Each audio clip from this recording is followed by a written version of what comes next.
Hello, everyone. My name is Isaiah, and I am going to be doing my presentation on Multiple Inequalities, Intersectionality, and the European Union, article by Mike Verlew.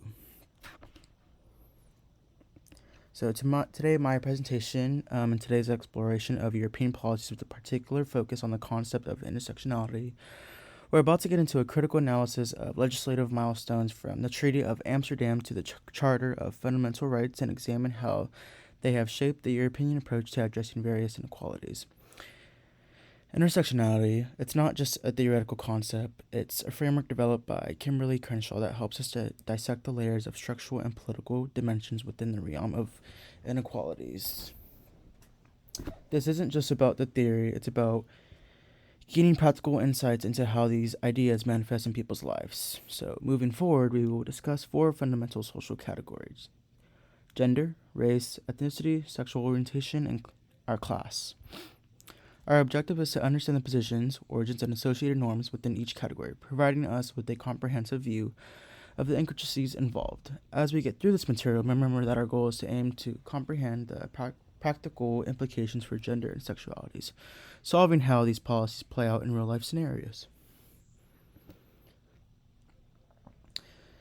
In examining the argument presented in this slide, we get into the author's thesis, which underscores the imperative of recognizing and addressing intersectionality within the context of European policies. So, central to this argument is the author's assertion that intersectionality serves as a critical lens through which to understand the intricate interplay of various axes of discrimination. Through an examination of structural and political intersectionality, the author highlights how inequalities permeate societal structures and influence political strategies. Moreover, the comparative analysis of social categories, including gender, race, ethnicity, sexual orientation, and class, unveils a well understanding of the complexities inherent in each category. This not only elucidates the diverse challenges faced by different social groups, but also underscores the need for tailored approaches in policy formulation and implementation. By describing the varying degrees of institutionalization and the goals associated with each social category, the author goes through the multifaceted terrain of anti-discrimination policies, offering insights into potential avenues for future policy development. In a sense, the argument represents the author's call for a more understanding approach to addressing inequalities with the European policies. Alright, so challenges and critiques in anti-discrimination policies, enforcement gaps, the exploration of instances where the intended protections within anti-discrimination policies face challenges in practical implementation and enforcement. Legislative inadequacies, discussion on inadequacies within existing legislation, particularly areas where, the law may fall short in capturing the nuanced layers of intersectionality. Blind spots, investigation into potential blind spots within policies concerning intersectionality, highlighting areas where specific social categories or intersections might not be adequately addressed. So as we reflect on these challenges, maybe it can have us think about how we, as a society, can address these issues and create anti-discrimination policies that truly serve everyone. Any thoughts? The importance. The approach, I thought the article takes a comparative approach examining four social categories, which we've discussed many times: gender, race or ethnicity, sexual orientation, and class, in terms of their position, origins, locations of inequalities, mechanism producing them, and norms against which they are compared. This comparative analysis provides insights into the complexity and diversity of inequalities. Another thing that was important is call for distinctive policy strategies. The article concludes by advocating for policy strategies grounded not only in the similarities but also in the distinctiveness of inequalities. It emphasizes the interconnectedness of these inequalities and suggests that understanding their differences is crucial for effective policy formulation. Policy implications.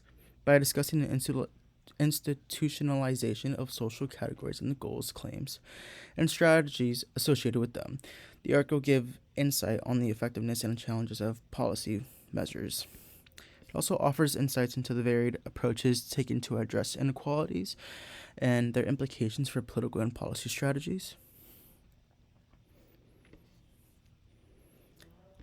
And then some questions that I had for Verlew. I kind of had a lot of questions. One of my questions was, how do you see the concept of intersectionality influencing the practical implementation of European policies in the last decade?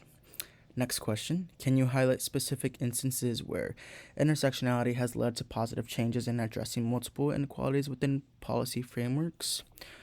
Next question, your article touches upon political intersectionality. Could you maybe elaborate on how political differences, particularly in strategies on one axis of inequality, may influence or intersect with strategies on other axes? Do you see any emerging trends in political strategies that bridge multiple inequalities effectively? Regarding the institutionalization, I don't know why I keep struggling saying that word, of social categories such as gender and race, ethnicity, how have these varying degrees of institutionalization influence the effectiveness of policies in addressing inequalities? In your perspective, do you think there is a need for increased institutionalization in certain categories to enhance policy outcomes?